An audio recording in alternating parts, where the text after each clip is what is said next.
Hello students, आज हम लोग जेई मेंस 2024 का वो सक्सेस कोड क्रैक करने जा रहे हैं जिससे कि आपके जेई मेंस में मार्क्स ही नहीं बढ़ेंगे बल्कि आपकी रैंक भी बहुत सुधर जाएगी। ठीक है, तो हम लोग यहाँ पर चैप्टर एनालिसिस लेकर आए हैं और केमिस्ट्री में चैप्टर्स जो हमारे पास हैं वो है एटॉमिक स्ट्रक्चर, पीरियोडिक क्लासिफिकेशन और केमिकल बॉन्डिंग। इन तीन चैप्टर्स को एनालाइज करते हैं और इन तीन चैप्टर से देखा जाए तो काफ़ी सारे क्वेश्चंस आने वाले हैं आपके जेई 2024 में।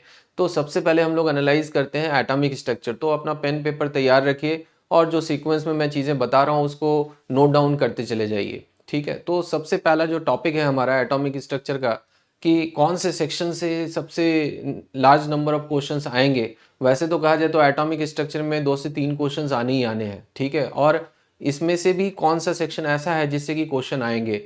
तो पहला सेक्शन है Bohr's atomic model. Bohr's atomic model की बात करें तो फर्स्ट सेक्शन जो है ना, वो जो फॉर्मूले हैं एनर्जी के, रेडियस के और वेलोसिटी के। ठीक है, velocity of electron, radius of orbit and energy of electron in the nth orbit, इसके कैलकुलेशंस पर बेस्ड क्वेश्चंस आप बहुत अच्छे तरीके से ड्रिल कर लो, PYQ कर लो इस टॉपिक पर। और एस्योर्ड क्वेश्चन है, इससे क्वेश्चंस आने ही आने हैं आपके पेपर में। ठीक है ना। नेक्स्ट टॉपिक की अगर हम लोग बात करें तो हाइड्रोजन स्पेक्ट्रम बहुत ही इंपॉर्टेंट टॉपिक है और यहाँ से भी क्वेश्चन आएंगे। तो हाइड्रोजन स्पेक्ट्रम में हम लोग पढ़ते हैं कि इलेक्ट्रॉन का जो ट्रांजिशन होता है हायर से लोअर ऑर्बिट में, उसमें कौन सी वेवलेंथ की लाइट निकलती है। तो redox equation become important for you. इसकी ड्रिलिंग भी आप PYQ से कर सकते हो और NCERT को रीड कर सकते हो फॉर थ्योरेटिकल क्वेश्चंस। ठीक है।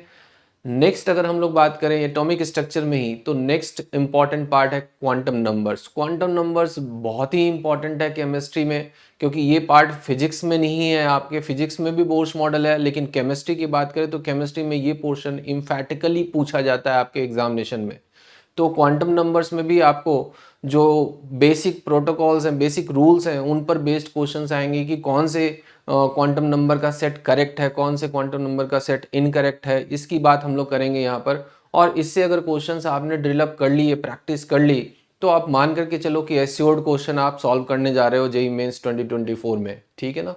और इसके साथ साथ आप इलेक्ट्रॉनिक कॉन्फ़िगरेशन को भी बहुत अच्छा कर लो। इलेक्ट्रॉनिक कॉन्फ़िगरेशन करते हुए साथ साथ मैग्नेटिक प्रॉपर्टीज, कौन से डायमैग्नेटिक स्पेसीज है, कौन सी पैरामैग्नेटिक स्पेसीज है, बेस्ड ऑन इलेक्ट्रॉनिक कॉन्फ़िगरेशन।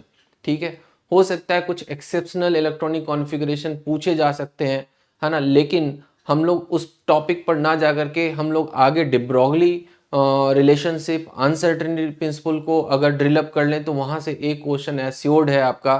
ठीक है। और नेक्स्ट अगर हम लोग बात करें एटॉमिक स्ट्रक्चर में तो वेव मैकेनिकल मॉडल आता है। वेव मैकेनिकल मॉडल को लेकर स्टूडेंट के माइंड्स में बहुत सारे कन्फ्यूजन है कि इसमें हम पढ़ें क्या और क्या करें।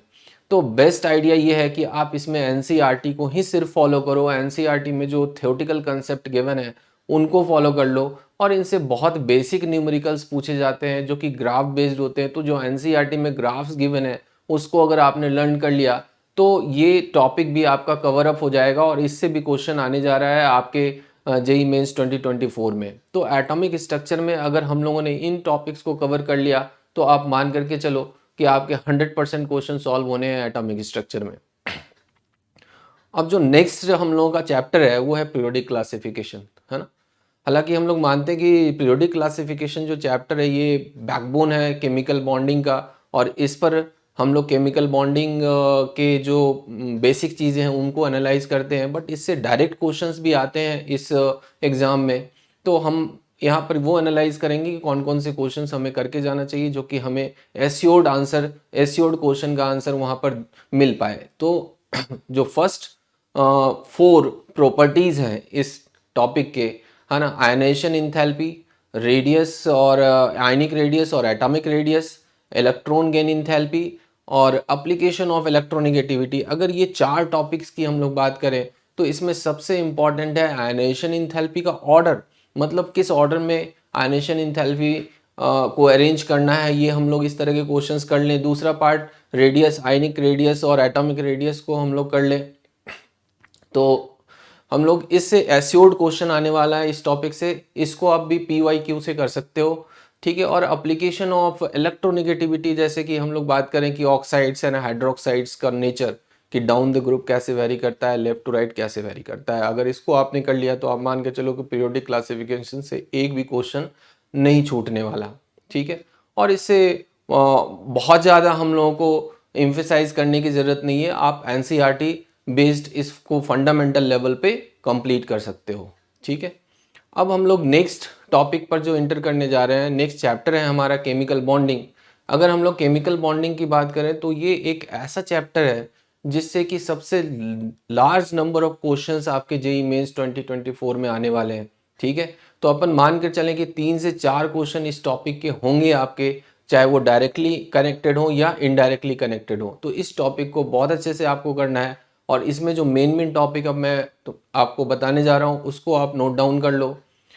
फर्स्ट जो टॉपिक है इसमें वो है hybridization and shape of molecule, ठीक है। ये मोस्ट इंपॉर्टेंट टॉपिक है, इसकी ड्रिलिंग आप जितनी अच्छी करके जाओगे उतने ही अच्छे क्वेश्चंस आप सॉल्व कर पाओगे और इससे एश्योर्ड क्वेश्चन है, ये कभी भी मिस आउट नहीं होने वाला है, ठीक है। तो इसको आप बहुत अच्छे से कर लो। इसमें number of unpaired electron on central atom, number of paired electron, lone pairs on the whole molecule, इस सारे टॉपिक्स को बहुत अच्छे से कवर अप कर लो, ठीक है।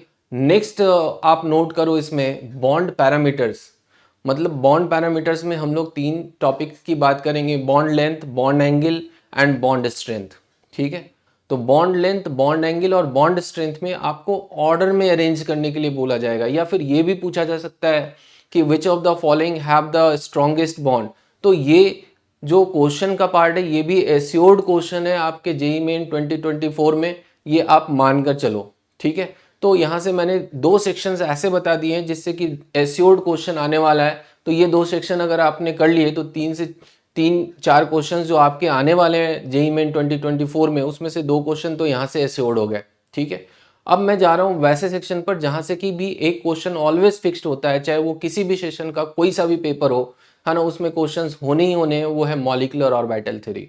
और मॉलिक्यूलर ऑर्बिटल थ्योरी में भी आपको बहुत ज़्यादा डिटेल में जाने की ज़रूरत बिल्कुल ही नहीं है, क्योंकि हमारा जो सिलेबस है वो हेमोन्यूक्लियर डायटोमिक मॉलिक्यूल्स है।